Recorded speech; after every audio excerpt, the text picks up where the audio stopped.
Okay, well, thank you very much, Hugh, for the introduction, and welcome everybody to this evening. Thank you for attending.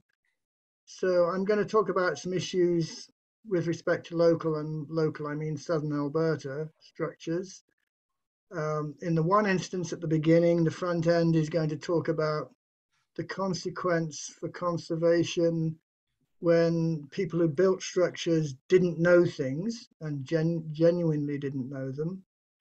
And then it's going to flip, and we're going to look at recent conservation and things that have gone wrong because people haven't remembered what we knew 100 years ago. And if it had been done 100 years ago, we wouldn't have the things that you see right now. So if everybody could mute, that would be good. Okay, so this doesn't want to do that. Okay, we don't want to go ahead. Oh, there we go. Okay, so this is the first structure. It's down at Brooks. So if you head off towards Medicine Hat, you pass through Brooks, where the meat packing plant is, and you see signs on the highway telling you to go to Brooks Aqueduct. It's only just off the main highway, a very short way. It's a big concrete structure, as you can see in the bottom right. It's a National Historic Site. Um, the interesting thing about it being a National Historic Site is that that means that the feds think it's important and it should be conserved. But typical of the federal government, the way that they do this is they designate National Historic Sites. And if they are not in the jurisdiction or owned by a federal government agency, then the province or the owner has to look after them, in this case, the province. So the provinces of Alberta is required to maintain and open up this structure so people can visit. And certainly you can walk along the outside. You can see a fence on this side. There's also a fence on the other side of the structure. You can't actually get onto the structure itself. But it's a very interesting structure. It's huge. It's 3.2 kilometers long. So you can see it stretching out there. It runs across the valley, taking water from one side to the other, or it did, for about 60 years.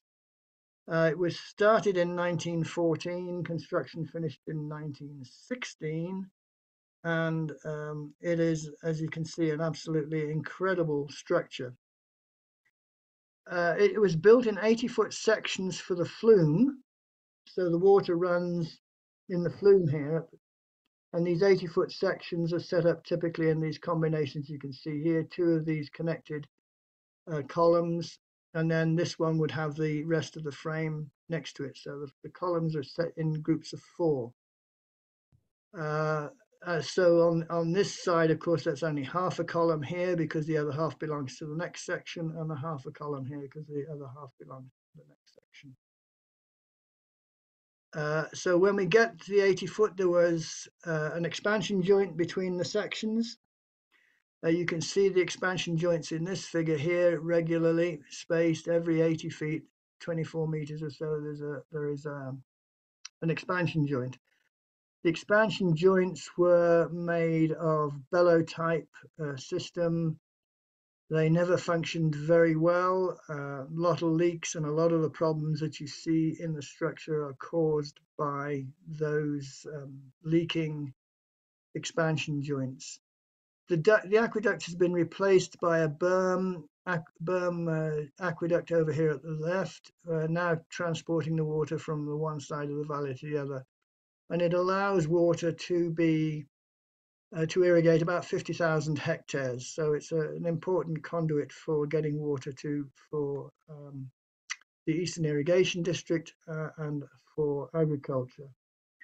Now, as you can see in the bottom right, the plan of the aqueduct shows it says a catenary. That's the English pronunciation. Catenary, I think, is the American, whichever one you want, of the channel.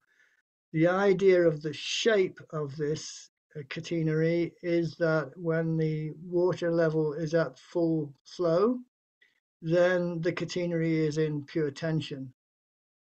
So the idea being then that this is pure tension. So you can imagine then, right, immediately that concrete is not renowned for carrying tension. It's not a tension-bearing material. Um, so you can imagine there are going to be problems, but it is reinforced. It is a reinforced catenary, so there is a steel mesh in there. But when this was being built in 1914 to 16, concrete was the magic material. It could do anything. So people didn't realize it wasn't so good in tension. There were no standards. The very first standard, I think, was 1908 for curbs, and produced by the US. So when this was being built, there were no standards for concrete in Canada at all, and certainly not for structural reinforced concrete structures, nothing whatsoever. The other thing that's interesting about the plan of the aqueduct is that you can see there is a full reinforced concrete connection across the top here, whereas in reality there are these steel beams at regular intervals across the channel. When we did a structural analysis of this structure, what we found is even at the full flow, this is not at the catenary is not in pure tension because it's restrained here at the column heads. It's restrained, and that induces a moment in the section. So the idea was maybe good, the reality was a little different, but the bending moments that are introduced are not of huge consequence. They don't do too much to the stress state in the structure. So this structure worked transporting water till late 60s, and then it was replaced by the berm across to the left here that's just to the south of this structure. So this structure is running east-west across the valley. Huge structure. So this is part of the construction, comes from Alberta Benbow Archives. So you can see it was a huge project, even and amazing for its time, right? I mean, it would be a huge project even now, but to have done what has been done in 1914 to 16, just amazing. And it was the formwork was moved along at regular intervals. The casting was done in batches, so there are cold joints up the columns. But you can see it's a huge structure running from, as I said, from the east side to the west side to deliver. It's delivering water westwards. So that's the first structure we want to look at. Second one is this one. This one is the Greenhill Mine Tipple building.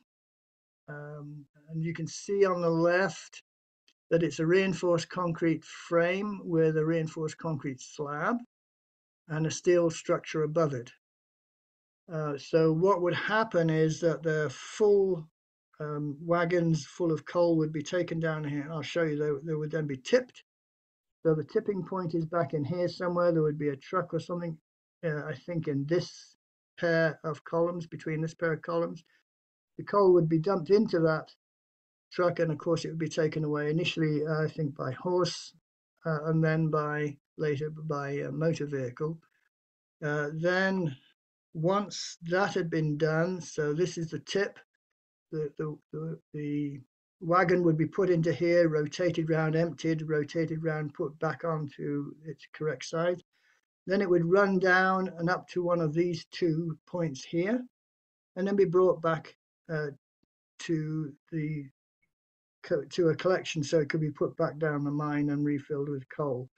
Not quite sure why there are 2 tracks back, but there are 2 tracks back. You can see in here that the concrete slab is not in too bad a condition here. It's okay. The steel structure has no windows, which is good because then it doesn't get any wind pressure on it. It can still get snow loading. So this is an interesting old building. It's a provincial historic site because it's in the Crow's Nest Pass, just near Blairmore. So if you're driving on Highway 3, I'll show you in the next slide, Highway 3 relative to this. It's just off to your right as you just come past Blairmore. in the Crow's Nest Pass. There have been suggestions that this be converted into a restaurant. The idea being from the person who wanted to do that they would glass over all of this stuff so that you could sit and look through the glass floor and see all of the old pieces from the mine. It's a provincial historic site because it is the last remaining tipple building in the Crow's Nest Pass area in the valley. And so it's very reminiscent of the old coal mining that used to go on in the valley and its industry.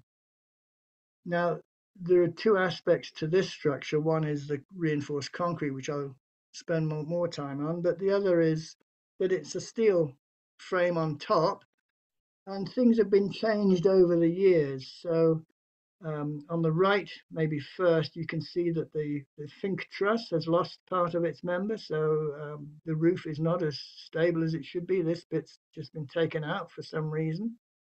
So the truss has been compromised. So is the structure stable or not? What should the province do? And then you can see here at the front end, this is Highway 3 running through. Blairmore is just back to the left. The river is down in the valley here, and it's important to realize how close the river is to this structure. And you can see that the shear strengthening on the west side has been taken out all the way along. So this is just part of one of the old shear crosses. And similarly in the in the across the valley side, the perpendicular direction, no shear resistance at all. The members have been taken out. There are only two shear resisting systems on the east side of the structure. So when you think about using it as a restaurant, you've got to do things to increase the load capacity in case the restaurant is filled. So you have a load rating for a restaurant, and the current structure couldn't carry that. And you've got to close in the windows, so suddenly you start getting wind loading, which you didn't before, and now you need some shear resistance, and it simply doesn't exist because over the years of use of this building, these bits have been taken out for whatever reason to help with commercial productivity. Now, the two structures that we're looking at, the first one was built by the CP Rail, very rich company, put a lot of effort in, as you saw in the construction. This was built by Canwest Collieries, pretty poor company, just trying to make money out of selling coal. So the resources of the two companies entirely different in terms of what they could do in terms of structure and concrete. So let's look at the concretes. This is the Brooks Aqueduct concrete. There were different mixes specified for different parts of the structure, the pedestals, which lead up to the superstructure. The superstructure then holds the shell, and they're all different sizes. Now, the shell is pretty thin, which is why there's a 20mm maximum aggregate side, whereas the superstructure is quite thick, as are the pedestals, so they could go to 40mm. 40mm is an inch and a half, or just over an inch and a half. So quite reasonably sized maximum aggregate. But remember that it's about an inch and a half. And this aggregate was trucked from or taken by train from Keith, Alberta. Keith, if nobody knows where Keith is, and I suspect you don't, Keith is that area of now what's Calgary that runs, the Baker Sanatorium is up the east end of Keith, and it runs up towards the dam, the Bearsport Dam there. That area, that flat area underneath what is Tuscany, is Keith.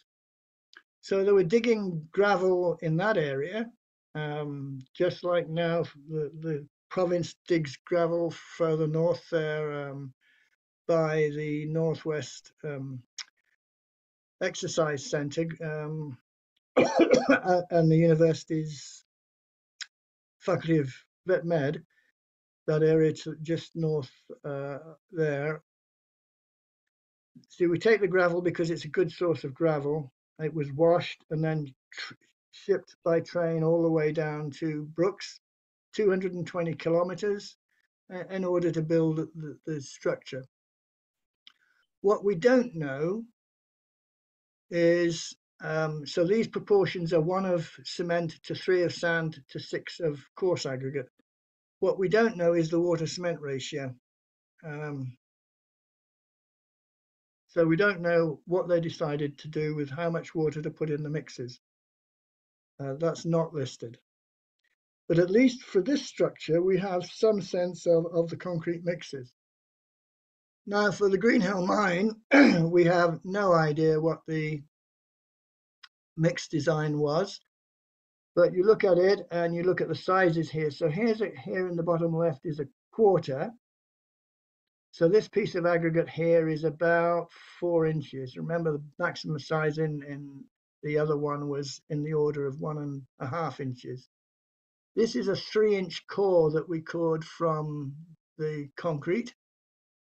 So this is at least 4 inches, this piece of aggregate. And if you think this is a 3-inch core, then this is most of the 3 inches in this piece of aggregate. So the aggregates were huge. And again, and this is part of a column. Here's it again, the quarter. And again, you can see the varying sizes. But this piece of aggregate here, again, a huge piece of aggregate. So given there are absolutely zero records of anything from the West Canadian collieries, we reckon they went down to the river because it was convenient, as you saw, and simply took a load of river gravel, mixed it with some cement. We don't know how much, we don't know the water cement ratio, and that made their concrete.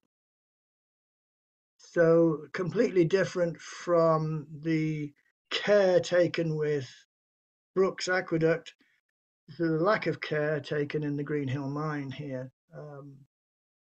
And we've got to remember again, this structure was built in 1916, so just as final year of the construction of the Brooks Aqueduct, this structure was built. So the knowledge at that time about concrete, Portland cement concrete, was pretty slim. We've learned an awful lot since, and we wouldn't be doing this sort of mix now, and we probably wouldn't be doing the sort of mix that is at the Brooks Aqueduct now either. We know nothing about the aggregate gradations at either place, but in this particular case, it does not look particularly well graded, given the size of some of these stones that we found. So this is a bit of a mouthful of a slide, but we'll go through it slowly. So this is degradation that have been recorded for Brooks Aqueduct. There's nothing recorded for the Greenhill Mine Tipple building. So you'll notice that we're talking about what the structure, where the structure's damaged, whereabouts. So the pedestals at the base of the frames have a lot of severe damage, and it was first recorded in 1921. Remember, this structure was finished in 1916, so this is 5 years after it was finished, and we saw problems which we attribute to freeze-thaw problems at the base of the frames. I'll show you some of that in a minute. Coal joints in the columns, we don't know when that was first recorded. I haven't got pictures of those. I didn't bother that because I've got coal joints with the Greenhill mine. Honeycombing in the column bases. Yeah, that's typical. First recorded when they actually started building it. That means they weren't compacting the concrete very well, but they did improve as they went along. It got better. I don't know whether it was because they did proper compaction or whether they changed the water cement ratio to make it more fluid. The expansion joints, every 80 feet, terrible damage caused over time because of those. They themselves were a nuisance. They started failing. The first one started failing in 1915. They were completely replaced in 1922 and have been continuously replaced thereafter with different styles to try and get ones that don't leak. And that was basically a failure. They couldn't stop the expansion joints leaking. Now, because the expansion joints leaked, then there were problems on the beams, and I'll show you some of those at the expansion joints. We don't no record of when that was first observed. Spalling of the concrete on the beams and columns, again, typically near the expansion joints because of the water coming down from the expansion joints and soaking the columns and beams. So we had columns cracking, delamination of the flume, first recorded in 1921. I'll show you that. Just amazing. And then they just kept repairing and repairing and repairing. And the reason they stopped using this structure to move water was because it just cost too much to do the repairs all the time. So you can see that although concrete was supposedly, Portland cement concrete was supposedly the magic material, and this structure was finished in 1916, the problems started almost immediately. Right? Within 5 years, we've got trouble from those. There's no record of what happened when with the Greenhill mine, so we couldn't create a similar table for the Greenhill mine structure. So the first thing that we would observe is that different to today's system, the placement of the reinforcing bars was sort of random. So there's supposed to be 3 bars here. Well, 2 of them, they've got lifted off the formwork. This one sat on the formwork. This one again, right up against the formwork, a little bit of moisture and bump off spalls the concrete. So no consistency and complete lack of cover in numerous places. So they didn't realize at the time that placement of the reinforcing bars and giving them some cover of concrete to stop water penetrating in and causing rust was a necessary thing to do. So here you can see this bar right on the edge of the column head, right at the front edge of the column head. And where are the other 2 bars, we don't know. Whereas here, the 3 bars are towards the back of the column head. You can see them, and they're touching the formwork, all 3 of them in different ways, but they're much more towards the back of the column head than in this case. So no consistency. They just the drawing said 3 bars. So okay, let's chuck in 3 bars. We won't worry about where exactly they are, and we won't worry about how close they are to the edge of the formwork. Now here again, 3 bars, and you can see they're not parallel. They were close to the base. This is near an expansion joint, so this has had a problem with water. This bar just comes straight up and stops here, as do the others, because there's nothing to say that you want to splice it onto the longitudinal bar. And this one, as you can see, won't even touch this longitudinal bar in the beam. So this longitudinal bar goes all the way back here, as does this one, and these come up and just stop right here. So there's no connection in the reinforcement between what's coming down into the expanded section compared to what's in the longitudinal section. And again here, this bar coming up is just stopping here. It's not going on into the beam underneath. So no consistency, because there's 2 more bars in here somewhere, but they've obviously been placed such that you've got a bit of cover and they haven't been exposed. So complete, just throw the bars in because it wanted 3 bars, doesn't matter where they are. So you can see here again, there's this bar is right out on the edge here. This one's in the middle, but still close enough to cause rusting and cracking. And this one's right out on this edge. You go to another beam and they'll be in 3 different locations. Now, if we go to the Greenhill mine, you can see that the height of the beam, this is right on the top and this was right near the bottom. Get water onto this beam and steel rusts and out pops or falls off all the concrete. And again, you can see in this side, the close to the edge, the steel is. And the other thing for anybody who's interested in reinforced concrete is that, oh, you can see a stirrup here and a stirrup here, but there aren't any stirrups along here. So complete lack of stirrups. And you can see the concrete is not well graded and not well sorted. So again, a lack of consistency of where you place them, and certainly a lack of cover, which is something we've learned since. Now, if we look at the splices and the stirrups, we saw in the Brooks Aqueduct didn't splice the sections together.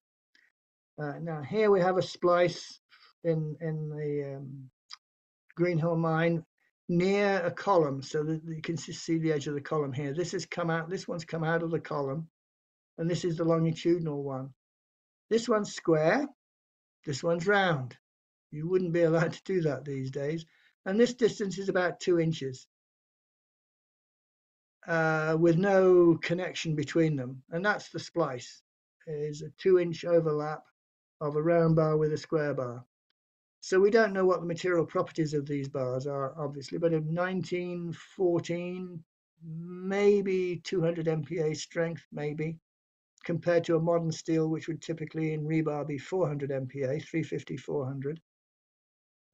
They just didn't know how to make steel that way in 1914, 1916. And no sense of how far to overlap them to transfer load from this bar to this bar, and clearly no tie, and clearly no development length to transfer load from one across to the other. So something that we've learned since is how to do this better. And again, as I mentioned in the previous slide, no stirrups in the beams, and we would expect to see stirrups in the beams. Now here is the base of a column. So what's happened is you can see a bit of a cold joint. So they've cast the base, they've cast part of the column with the base, and then now to build the rest of the column, they've just put the steel, again, a square bar, just stops right here, not connected to anything in the foundation at all. So this bar just goes on up the column. But if it was carrying load, where would the load be transferred to get it down into the foundation? So again, just lack of placement, lack of stirrups, lack of splices that make sense. It's interesting that the structures still stand, which tells you something about the robustness of the formwork and the concrete, but and maybe we over-design these days, given that we wouldn't do it this way nowadays. So when we look again here, this one, just to remind you, this bar comes up and it stops here. It fits with, this is in a beam, but it fits with the expansion. This is from the Eastern Irrigation District Archives of the design of the structure. So you can see these bars supposedly come up and they come to the top, but there's no splice length indicated. It just says 3 bars of 7/8 inch diameter. Well, there's definitely 3 bars in those columns coming up to the column heads, and they just stop. There's no connection between the column head and the superstructure that lies on top. Now, when you look at this, we've got these longitudinal bars, and we've got these stirrups, which is good because they're shear stirrups, and then think, okay, well, then we've got good shear stirrups for taking the shear load, because there's going to be a fair whack of shear load given this flume is full of water. So remember, this is the end of 80 feet of 3-meter deep water. So it's a huge weight that's got to be transferred in shear. So we should be seeing these stirrups. And then here's the expansion joint that would be joined right in the middle of this column. So we know what's supposed to be there. And when we try and look at what is there, we realize that, okay, it did say 3 bars, and there are 3 bars, but it doesn't say give them so much cover. It doesn't say space them at these spacings or anything. And another interesting thing here is layer of tar paper to allow for expansion. Right, so they put a layer of tar paper on the top of the column head, between the column head and the superstructure of the flume, to try and allow for slippage along here. How effective that was, I don't know. We looked at this where we said, well, let's try and have no friction here, and where we put friction there, didn't make much difference to the stresses and loadings in the system. But try and remember that these are supposedly stirrups, and they're supposedly spaced as they come out of the connection. So when you look at them, you can see here's one of the longitudinal bars. Oh, but where are the stirrups? Where are the stirrups? We just don't know where the stirrups are. We can't see any stirrups related to this bar. This has obviously failed in the past and has been repaired at least once, right? Because you can see all of the cover concrete on it. The superstructure is shifted a bit from this expansion joint. And the big question for Alberta Culture, who are responsible for looking after this structure, are cracks like these on the right, where you see this longitudinal crack, and we have no explanation for it. It's crossing, theoretically, a series of stirrups. So why is it happening? They were very concerned that it was something structural and that this was dangerous and the structure was at risk of collapse because of these longitudinal. They're not at every joint. You can see the one over here. This joint doesn't have this long, but every so often as you walk along the 3.2 Ks, you see this a longitudinal crack. Well, I can assure you, and you can see here the three bars, not near the front, this one's in the middle, sort of almost down. This one's right at the back. Whereas before I showed you one with the bar right at the front. So placement of the bar is definitely not consistent. We did a ton of structural analysis to try and understand what could cause this structurally, because there was real concern from Alberta Culture, the people responsible, that if this is structural, how much at risk is the structure as a whole of collapsing. We could find no structural cause for this whatsoever. No explanation we could provide would give cracks like the ones you see here. So in the end, we thought there must be a horizontal bar running here, and because of the leakage from the expansion joints, then this bar was rusting and just causing the spalling that you see. We could think of no other explanation because we just could not find any structural reason why that crack would occur like that. Given that there are supposed to be stirrups, as you saw, about 4 stirrups between here and here. And this is crossing those stirrups quite happily. So big question mark as to what was causing it. And we don't think it's structural. Now, freeze thaw damage nothing was known about that. Draw your attention to the left picture here, where there's a couple of people standing on the flume. And this is in May 4th, 1921. And look at the destruction. So the concrete in the flume would have been saturated by the water from above, right? Transporting the water. Now all you need now is a few freeze-thaw cycles, and it'll fall out. So this happened frequently from what we can estimate. So in here, they've knocked out all of the rough concrete, as it says, poor concrete removed from something. I never worked at bottom, I think it says. But you can see here, here's a cast line where they've done a repair in the past, and they're going to repair this section. This is what you see today. Same problem. Here's the expansion joint, which would have leaked the water, and then the concrete has just spalled off, and you can see the steel reinforcement. Similarly here, again, from the expansion joint, the water's caused the problem. And you see the troubles, a little bit of trouble with some of the beams here, because the expansion joint will have soaked those beams. as it leaked. So the way they repaired it, they had all of these molds, lots and lots of molds in the shape of the flume. They obviously got sick and tired of trying to make it look nice. So here you can see how they've repaired all along here to this expansion joint and repaired all of this section. So complete repairs of the flume and getting soaking wet, and the concrete not being freeze thaw resistant. Major problem. So the bottom keeps falling out.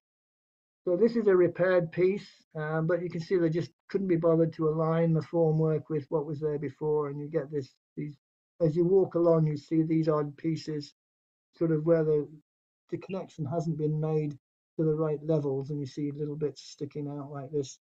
And as you go along the structure, you can see these quite easily.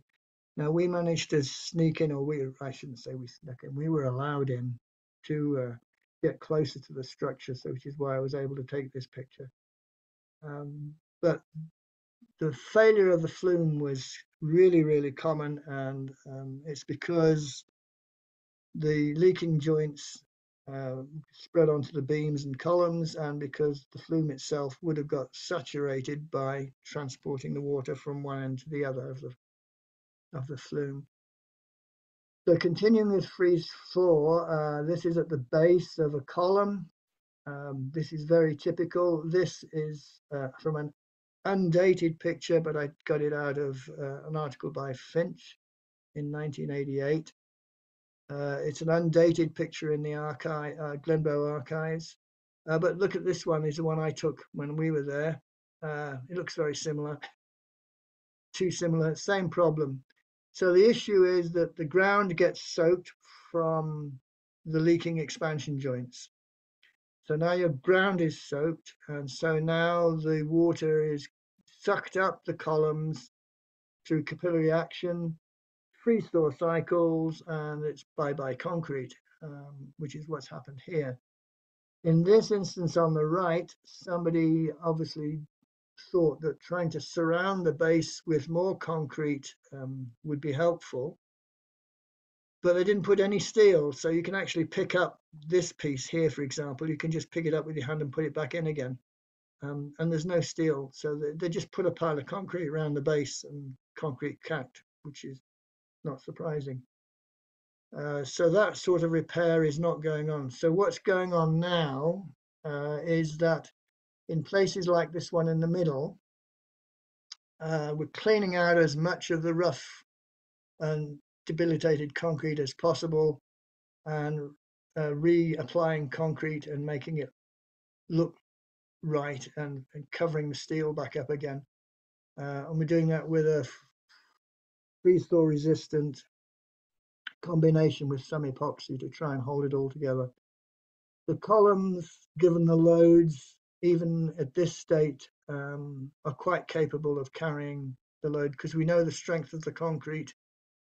So with the remaining concrete that's left, we're still quite capable of carrying the load. So the columns are probably the most important thing to fix first at the bases, but we didn't see anywhere there was enough removal of the concrete such that there would be any risk of structural failure. But nevertheless, to make it look right, those are going to be done first.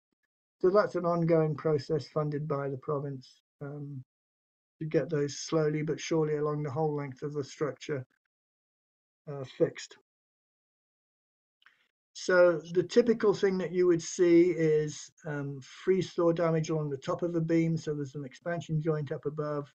You see freeze thaw damage on the top, and then it transfers a little bit to the bottom of the beams. And this was really typical along the whole structure, that the expansion joint throwing water onto it would cause the failure. Now, if we go over to the Greenhill, what we see again on the exterior beams, the ones where the rain would have landed, they've failed in freeze thaw. So I've shown you a couple of pictures of that already. The ones back in here that are protected from the weather, protected from snow and rain, they're just fine, absolutely fine. There's nothing wrong with them at all. It's the ones where the weather's got to them, rain and we think and snow. That's caused a problem. I've got a close-up of this area in the next slide. And you can see the columns again, same problem, water rising from the ground into the concrete, causing freeze-thaw damage.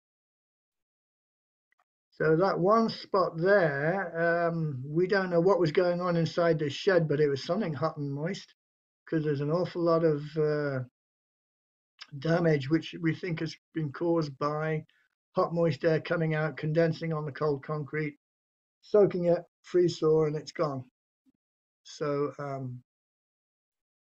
certainly you can see a steel rebar here right at the top of the concrete again, showing poor placement. Cold joints, you can see the cold joint here. So this bit was cast.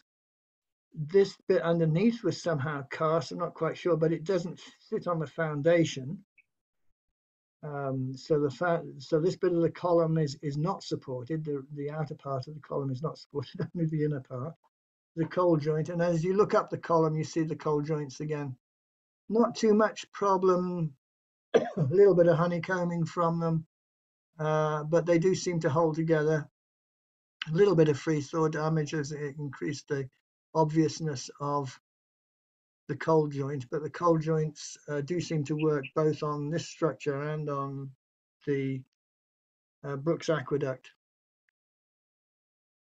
So the question then we've got to think about in these problems, right? So the different things that you notice, they're always at expansion joints. So here's an expansion joint problem in this beam, expansion joint problem in that beam, expansion joint problem in both.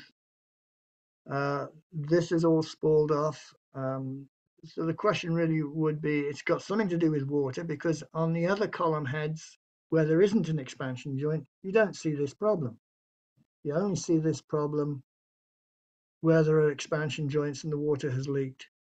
As I said, all of our structural analysis indicated nothing to cause this type of cracking. So in the end, we thought it was the horizontal beam running through here that's caused it, the spalling, and you can see the bars underneath.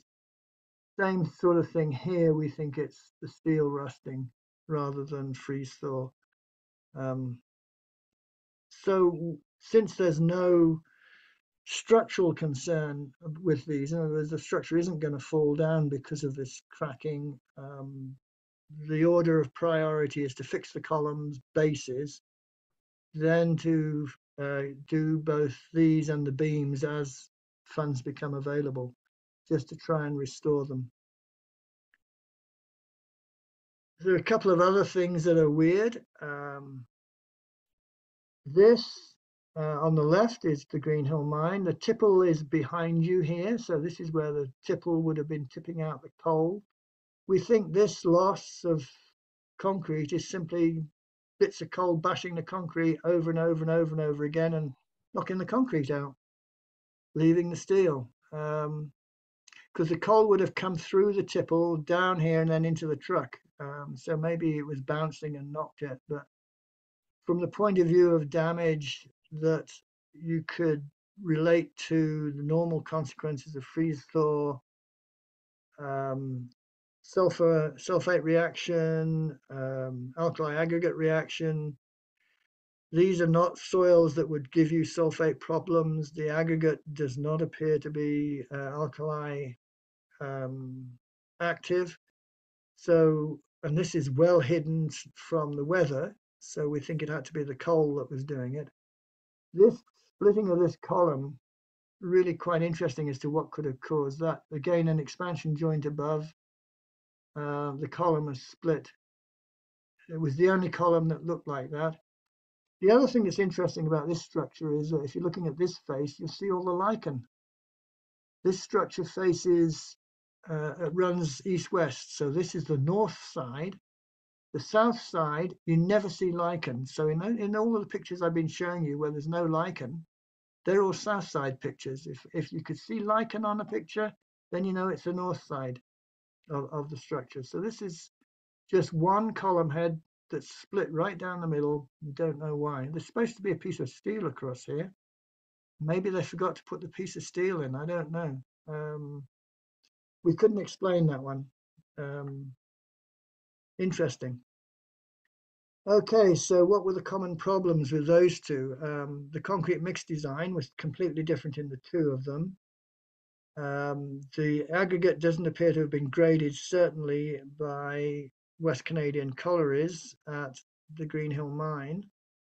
Nowadays, we would have graded aggregate and we would have different sorts of cement. We have general purpose, high early strength, sulfate resisting, and so on. So you would pick the right mix to try and deal with the situation that you've got to deal with. So certainly concrete mix design, and we would also specify water cement ratio quite carefully. And we would also compact the concrete. So we would be doing things in terms of construction quite differently to what was done then, just because we've learned more about that since then. So water cement ratio, knowledge of that started to come together in the 20s and was fairly well understood by the 30s. The first observation on freeze thaw was in about the 35 or so. People suddenly began to realize the freeze thaw was a problem. But the first standards related to how to deal with freeze thaw didn't come in until the 50s. So you think these people were doing this, 45, 50 years before anything came in to say how to deal with freeze thaw. It's no wonder they just simply didn't know. And it's the same for for the steel. It was an issue of there was no information at the time. People didn't realize what would go on, that the steel would rust and the rust would cause the concrete to spoil. Just simply unknown at the time it was done. So you can't say anything about the fact that those things have happened is because at the time these were issues that were not understood and not people were not aware of. Splice length, now we would calculate it and it's required in a standard. Again, much more now being known about how to transfer load from one rebar to another, what lengths are needed and what connections are needed to be able to do that. So that's been learned in the meantime. And with stirrups for shear, we would now be able to calculate the spacing required given the size of the stirrup. So again, something that we can now deal with because we've learned over the years what's involved and why the structures need to have shear strength through stirrups. Okay, so that was an issue, or those cases were where people used the material without knowledge of how it was actually going to perform. In the 1900s, concrete was still the magic material, could do anything with it because you could form it to whatever shape you wanted. So you simply used it as though it could do anything. We would not build a tension structure out of concrete nowadays because we know more about it.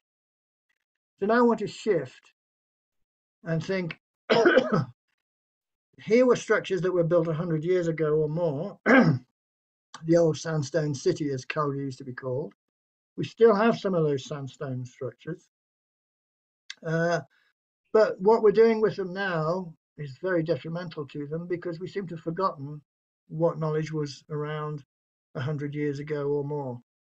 There's some interesting things you might want to pick up here. So this is the bay then, about 1920s or so, and this is the bay now.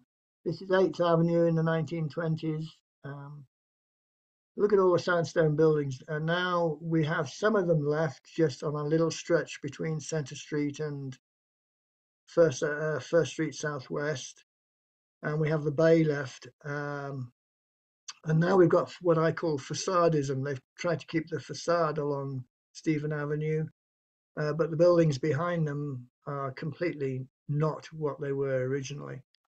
But even if you look at the bay here, you can see there are on these columns, there's all this ornamental work around here. It's all been taken out.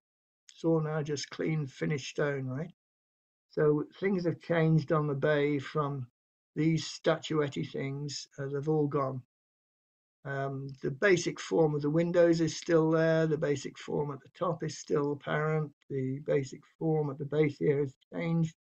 All of these little statuettes, all gone. So this original structure here has been cut down to a much more functional state in the current form of it. But sandstone structures, so when these were constructed, very different to the way we would do things these days. And because we do things differently now, we make mistakes and we've got running into problems with our heritage in town because of that.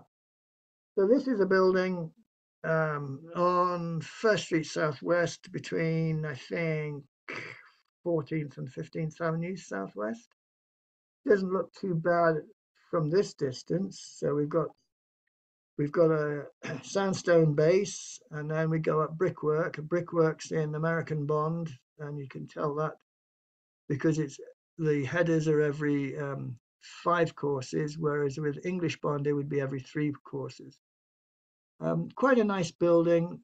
The bricks would not have been made in Calgary. The Calgary brickmaking efforts and those in Cochrane and Glenbow Ranch. The bricks they made were not durable and they all sort of went out of business fairly quickly. Like the Glenbow Ranch brick thing started in 1914 and closed in 1916 because nobody would buy the bricks. Because they built houses out of them in 1914 and through winter of 1915, they all fell apart in the freeze thaw because the bricks weren't freeze thaw resistant. So these bricks are probably from Medicine Hat. But the sandstone was used ubiquitously. I don't know if you're aware that the legislature in Edmonton is built of sandstone quarried out of Calgary and the Glenbow quarries. But you can see if you look a little bit more closely, there's something funny here. And if you get a bit closer, you sort of see this mortar, and this stone here is this stone here, and it's beginning to look like you've got this mortar standing out. So if we hone in on that, here it is. That's that stone, and you can see that the mortar is now standing proud of the stones. Well, that shouldn't be happening. And if you understand the material that you're dealing with, you wouldn't have this problem. So what has happened here? So the sandstone would have been built with a lime mortar, given its age. These buildings are probably 100 years old. We wouldn't have used Portland cement in the masonry mortar at that time. We would have used a lime mortar. And lime mortars are good for transporting water. So the way that masonry works in terms of water resistance is that when the rain hits the masonry, it'll slough off the masonry as run down, but what is absorbed will be absorbed into the mortar, the lime mortar, and the water is not transported through the stone. So the stone does not get much water on it. Now you then come along and you say, oh, look, I've lost some mortar, so I better repoint this structure. So over the years, the lime mortar would have failed a little bit in freeze thaw, and there would have been some sort of deepening of the mortar joints in this structure. So then someone's come along and said, oh, well, we better repoint this. And they've repointed it with a Portland cement mortar. I don't know what the actual mix of this mortar is, but it's got Portland cement in it because it's standing out. Portland cement mortars do not transport water. They're not as permeable as a lime mortar. So now what you're forcing to happen is that water that's hitting these stones isn't getting into the lime mortar runs, it's going into the stone. And the stone then gets saturated, bit of freeze thaw, and off it pops in layers. And you can see this bit above the window on the bottom right here, the damage that's got because this has been soaked and freeze thaw has got into it, causing all sorts of problems with the stones. So if we go back, that's the window, and this is the whole area. Now this is the north side of this building, right? We're on First Street Southwest. This is the north side of the building. You go round to the east, south or come back up on the sidewalk on the west side of this building, you don't see this problem. And that's because this is the north side, so it never gets dried out by the sun. So we've got an issue of somebody trying to fix what they think is a problem because we've lost a bit of mortar. By putting in the wrong mortar, they've actually done a huge amount of damage to the structure. So at some point, someone's going to have to come along here, knock out all of this Portland cement mortar, and if they've got any knowledge of masonry, they would now repoint this with a lime mortar, so it'll and then it will work fine for many years after. So this is just simply, we knew what we were doing 100 years ago. We don't know what we're doing nowadays because we've lost all of that knowledge and we've caused this problem to that building. Now here we've got Holtane School, which is on 13th Ave, I think. Same issue. Now this is the north face because it's facing the avenue. Looks good. It's been repointed, refinished. You come round the corner, and this is now on the east side, and then it takes a jig and comes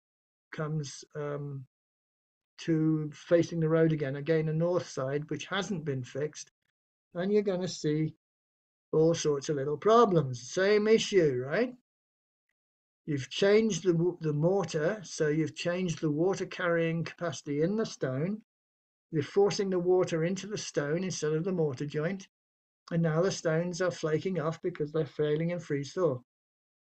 So this is just a north facing wall. And as you walk around the building, you walk around Holtane School, right? So this is now here on the right is an east facing, no, sorry. Yes, an east facing, west facing side. Again, not getting the sun that it should do. And it's in trouble. Whereas the south facing side here is fine. It gets dried out by the sun, right? They come around the corner and the micro environment, change the issues, and you run into trouble. So just a little section here, maybe 10 feet long, maybe only 8 feet long. It's all in trouble. It's north facing, just caught in where the sun never gets. Someone's changed the mortar, and you can see this consequence for the stonework. So again, as I said, it's people not knowing how the material works and how to deal with it. On this face, this is a west-facing piece. There's obviously got salt in here, so we tried to ask the people whether they threw snow onto this face because this is the walkway into the back door here. So when they're clearing the snow off it, are they chucking it into this space here? And if they're chucking the snow with some de-icing salts, well, guess what happens here? You end up with the salt going into the stone because it's not going into the mortar, it's getting sucked into the stone. And you can see it's at the bottom. It's not up here, but it's down here. So, of course, when we asked them, they wouldn't want to admit anything. Not that we were trying to be rude or anything. We would think, how can you fix this? So you've got to somehow get that salt back out of that stone. Now, if you walk across the road to Central Memorial Library, it's had trouble. So the way that's being fixed is you're making epoxy of roughly the same color as the stone, and you're trying to fix it and make it look right. So these are all bits of epoxy that have been put onto. They've knocked off all the rough bits of the stone that have gone and tried to just reface them with bits of epoxy. Here on this piece, as you can see it here, there's a piece here where again local environments cause the stone to fail, and now you're trying to make it look right, and you can't replace the stone. You don't want to replace the stone. You then just trying to make it look like it should look with something that should last. Sorry, excuse me. So again, this is being repointed now with lime mortar correctly. And the bits where we've had failure in the stone, they're trying to fix by doing epoxy. Now, this is a stone on the way up into the front door of the Central Memorial Library. And it gives you the idea. In masonry, the mortar here is the sacrificial material. So you want it to take the water, you want it to freeze thaw fail, and you repoint with the mortar just to make it, come back out again to the outer edge. But you want the mortar to be the sacrificial material.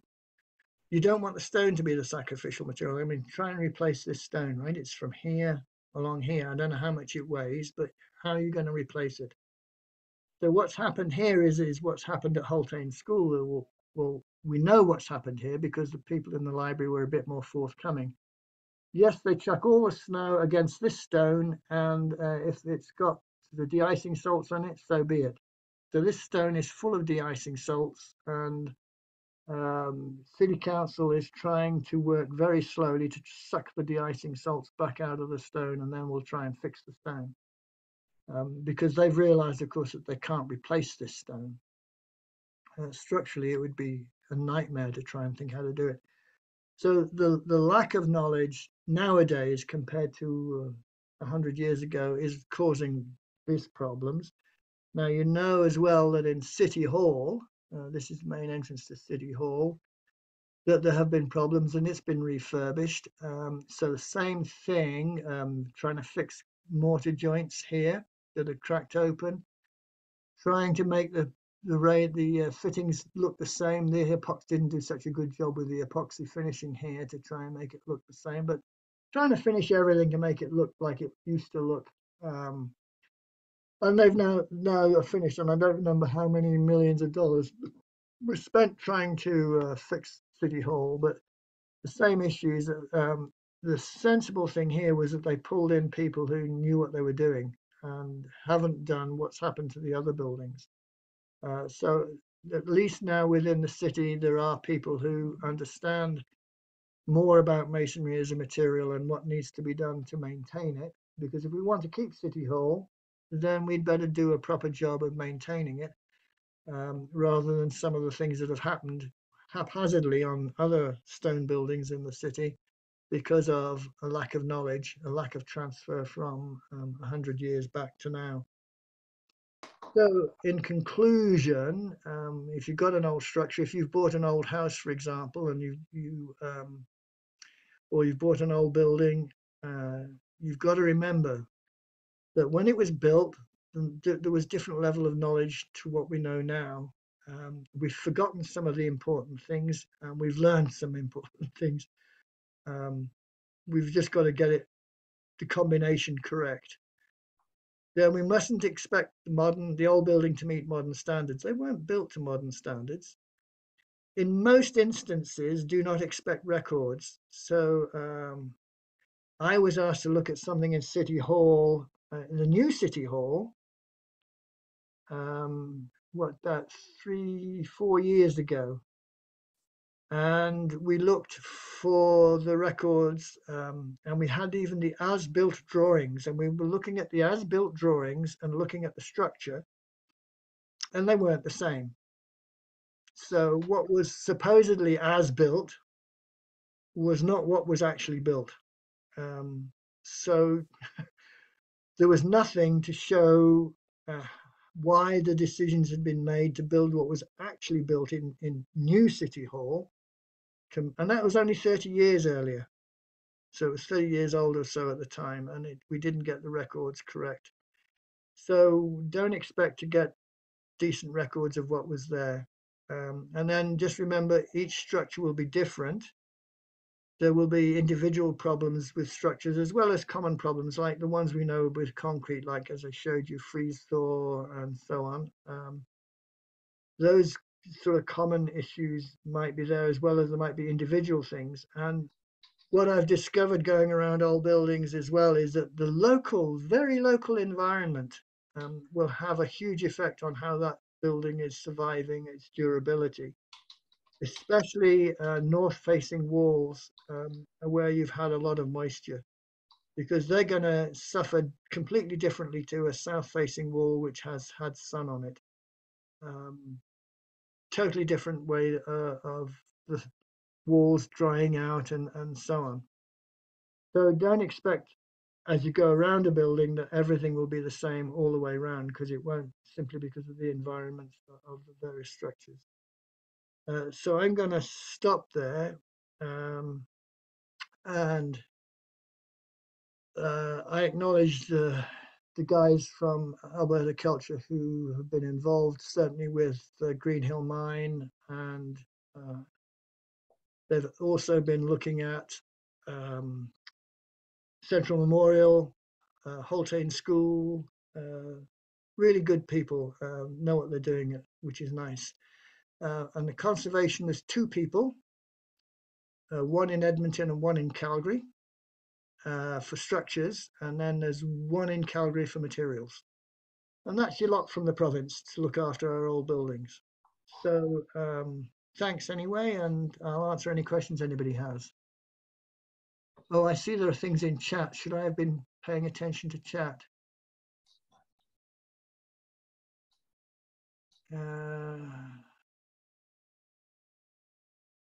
Go bin leaving. Okay, Mario, could the horizontal cracking in the aqueduct be horizontal shearing due to contraction? We tried that, Mario, didn't produce the stresses to cause it. Ah, sulfur in the coal, good thought. Yeah, good thought, didn't think of that one. So in the Greenhill mine, they were typically about 1/2-inch diameter bars, or 1/2-inch square. And the concrete would have been maybe 8 inches, 8 inches by 8 inches in those columns, something like that. Not very big.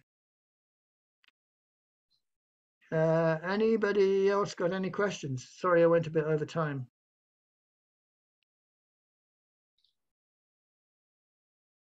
Okay, giving maybe somebody else just a minute or two to think about it. I had one sort of question, Nigel, and that was really, you showed the comparison between on the both brooks and at the mine site, where the concrete was exposed to water and the freeze-thaw cycles, there was really quite a bit of damage. Whereas where there wasn't any moisture, especially on the internal supports and columns for the mill site, the reinforced concrete looked good. So maybe you could just comment, do you think the design, obviously we've learned a tremendous amount since then, and we learn from our failures rather than our successes often, but obviously the concrete was satisfactory, and it was just the loading condition of the freeze thaw that they didn't really, or that was one of the main things that they hadn't anticipated. Yeah, absolutely. I mean, it shows you that the reinforced concrete, if you get it right, it's a very tolerant material. I mean, and the concrete there is now 100 and something years old. It's fine. It's not very strong. It's about 17, 18 MPa, so nothing strength-wise compared to a modern concrete, but it is extremely durable, except when you got it wet. So I think it just demonstrates that, as I said, Portland cement can be a very tolerant material as long as you can deal with it fairly, and don't get it into the positions where it is not durable.